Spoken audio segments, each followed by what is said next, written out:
Hi, my name is Colby Sharp. I am a 5th grade teacher, and I'm excited to tell you about 4 amazing books. 4 amazing 2024 books that you need to add to your to-read list, and you need to read these books because they are so stinking good. Oh my goodness. If you're new here, please consider subscribing to this post so you can be notified anytime we're doing something new or following or whatever it is that you do to make sure that you know what's going on. But we're talking about these 4 amazing books. I'm so excited. Let's go.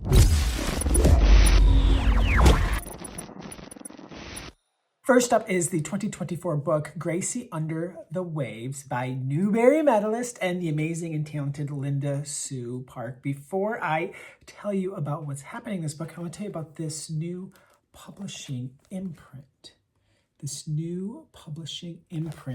I believe it is pronounced Alita, but I need to double check. I should have done that before the video, so I'm sorry. But this is the advanced reader's copy of Gracie Under the Waves, and in it is a letter from Linda Sue Park about this new publishing imprint. And I want to read it to you because you're going to want to just add all of their books to your to-read list because it just sounds amazing.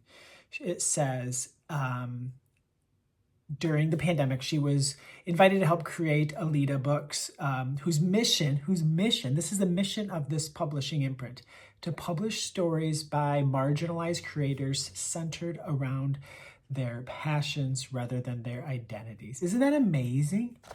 It's so amazing. And this is one of the first books, I believe, in this imprint, Gracie Under the Waves, the story of a kid named Gracie who has a younger sibling who's very energetic and very rambunctious and just excited about everything. And Gracie is so excited herself about snorkeling. She's obsessed with snorkeling. It is her favorite thing. It's all she thinks about. It's all she wants to do. Obsessed. She's only been twice in her life, and her family's about to go on vacation, so she tries to convince them to go somewhere where she can do some amazing snorkeling. So she has this place in mind, and she's able to convince her family to go there, and then they go there, and it's just an amazing adventure.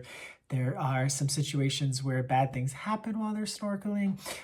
She also learns so much about what's happening to the environment, what's happening to coral reefs, what can be done.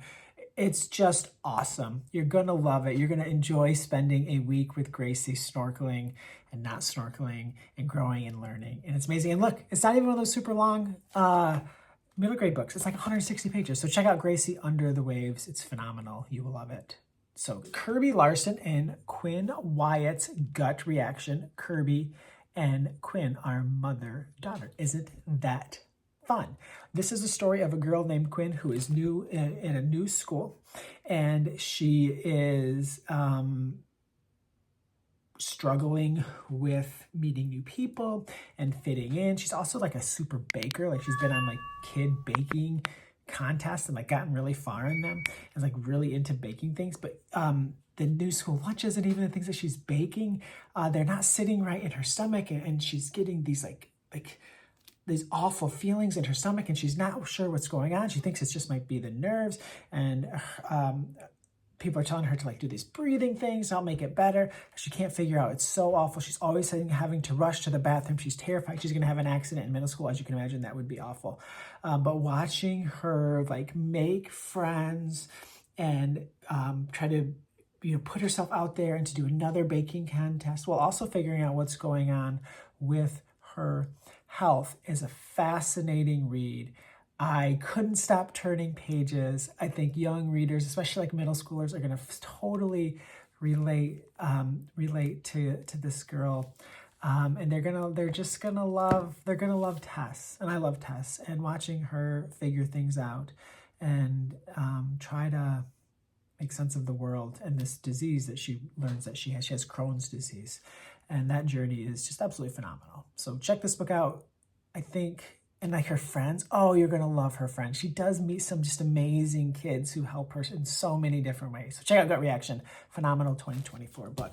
Next up is a book by one of the most prolific authors of kids' books, Gordon Corman Faker. He's just made so many books, great ones. And this is a phenomenal one. It's about a boy named Trey, whose family, Trey, dad, sister, younger sister, what they do is they roll into a new community, and the dad runs some sort of con and tricks a bunch of rich people out of money and then they get out and they like disappear for a while, go on vacation, and then they show up at a new town with new identities and do it all over again. Trey is old enough where he can kind of get in on the cons and like kind of get his dad introduced to some of the adults, and then they trick him out of money. It's not good. But you're also like rooting for Trey because it kind of feels like the Robin Hood effect in a way, like they're stealing from the rich and giving to themselves, maybe not the poor, but to themselves. And in the main con in this book is the dad is inventing like a new electric car company, and he's trying to get all these people in this new community to invest. And Trey's okay, with it. It's kind of all he's ever known. And his dad convinces him they're only taking money from people who can afford to lose the money. But when they starts to get to the point where they're maybe taking money from people who can't, including families that Trey really cares about, it gets a little intense, and Trey's really struggling to deal with that and kind of wanting to have a home and a base where he can grow up. So amazing book, young readers, the ones in my class who read it loved it. I think it's great. It's just another addition to the amazing collection of Gordon Corman books that we are so lucky to have in our classrooms, in our libraries, and in our hearts. Next up is one of the just most excited, maybe the most excited I've been about a book all year, but also nervous and worried because, Andrew Clement's Friendo is one of the greatest books, one of the greatest school stories ever told. And to know that we have a sequel, a companion, whatever, I'm not sure how we're marketing this one or talking about this one, but we're revisiting the Friendo world, I think 25 years later. It's kind of scary to go back in there. And knowing that Andrew passed away before this book had made it through all of the edits and different things, he had written this book before he passed away. And his family and the publisher did such an amazing job taking his story and kind of like putting the finishing touches on and getting us to the Friendo Files. What a gift to readers. What a joy to spend time in this book. What an amazing tale. It just has that same heart and soul that you have in Friendo. You have that student and that a teacher. Wait till you meet this new teacher. Wait till you meet this new teacher. Oh my gosh, you are going to love this new teacher. It's just such a reminder to me of the magic of schools and what's possible in school.